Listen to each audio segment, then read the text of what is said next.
Thank you, Akoy. Was it? Yeah. All right. And the scouts that I saw before, I know you were standing in the heat, and I'm so sorry about that, but thank you so much for welcoming us. I was a scout in school, that's why I recognize. I was just saying thank you.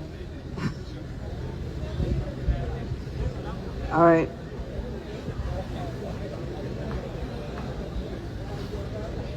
How's everyone back there? That's a...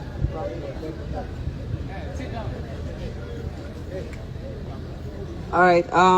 My first memory of school or education was in our house. I think I was about 5 or 6, I don't remember. But it was my father that taught me how to write on the sand. He would take a stick, he'd be sitting on a chair, just like today. He would have a small table in front there, just like the ministers. And when he was done with his meetings, he would have time for me. I was the only child for a good time. So as his only child, the man actually had time to teach. I don't think he ever taught any of my siblings, but he taught me. The first thing he taught me was how to read the clock. I actually know how to read the clock and I keep time. My colleagues can tell you, I'm a good timekeeper. Until today, I don't like wasting people's time and I don't like people wasting my time. I'm very adamant about that. I learned how to draw the clock, how to read the clock, half past, quarter to, all those things. The first thing that he did was actually use his stick to draw on the sand. I went to school in camps. I never felt like I lacked anything. I never asked for a pencil, pen, book, even uniform. I don't even remember if I had uniform. But I went to school in Itang, I went to school in Peñido, I went to school in Gambela, and I also went to school in Addis. When we went to Kenya, I remember I was 10 years old. I did not know how to speak English. I don't know why I didn't know how to speak English, but I spoke Anuak, I spoke Nuer, I spoke Shuluk, I spoke Dinka, of course, Tongjian, and I spoke Amharic, and I had friends from all walks of life within the camp in Itang. So I could speak all those languages, but I couldn't speak English. I was taken to a class that had 55 students, and I remember I was number 53 out of 55 in my first term. Of course, my uncle was like, you have to study hard. You know, it was a new country. I did not know how to speak Kiswahili. I didn't know how to speak English. The second term, I was number 20 out of 55. As kids, I think you have an ability to learn so many languages and to learn really fast. Nobody forced me to school. I wasn't forced to go to school. I woke up, I was eager to go to school. I wore my uniform, and I was actually eager to learn. I was quiet. I wasn't a talkative child, but I remember that I wanted to learn. And it wasn't instilled in me with a stick or by a teacher. I actually wanted to learn. And I remember my siblings had the same ability to just want to learn. We never gave our mom trouble because it was our mom that was raising us.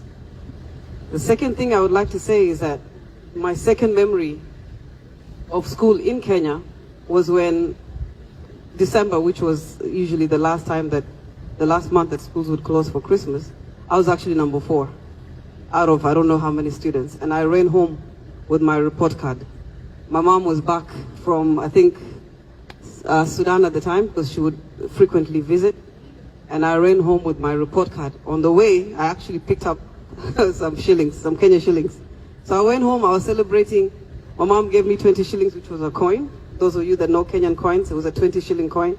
And I ran to my friends that used to be outside. I grew up with other South Sudanese kids as well.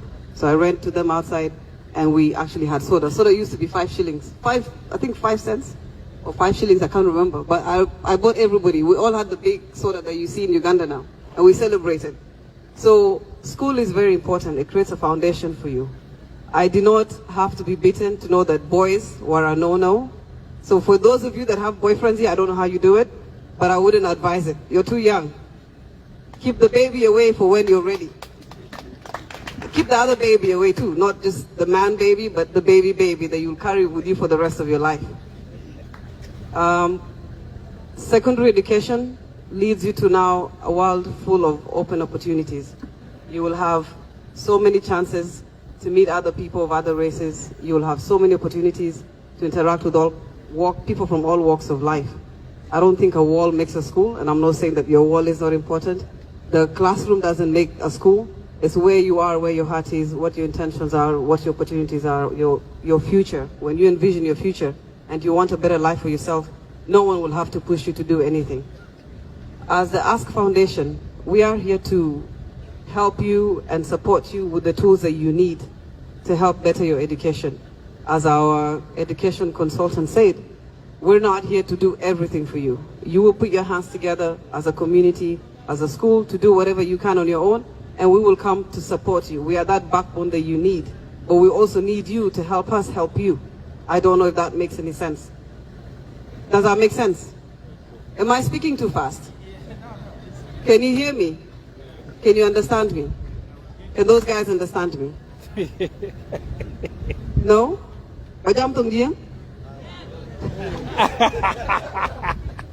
Kalas, Tegda Kiir and Kilwelu and Chol Adut Kiir. Ayan di bapanda, wa, ayan kaiwa, kuma. So yan Yandit Kiir Mayardit. Nirko gata, aba betin wek, bawa betin yantu kachak tiag zatu. Randu Yirol in Chetia. I'm a mom, I'm a sister, I'm somebody's daughter, I'm somebody's cousin, and I play all those roles, and I hope I play them well. I will try to play them as much as I can for the rest of my life. And I would like to be your sister. I'm here because I want to be your sister, and I hope you will accept me as your sister. Anything that you need from me, feel free to ask me. Ask Foundation is ask and you shall be given. Knock and it shall be opened. We're here for you, all of us that you see here, my colleagues, my friends, any member of my family that you come across. Feel free to talk to us, feel free to ask us. Just shorten it, don't make it too much, because we listen to about 1,000 requests a day. But I would like to be able to serve each and every one of you in the capacity that I can, if that's okay with you. So help us help you, and please let's continue supporting one another. Thank you so much.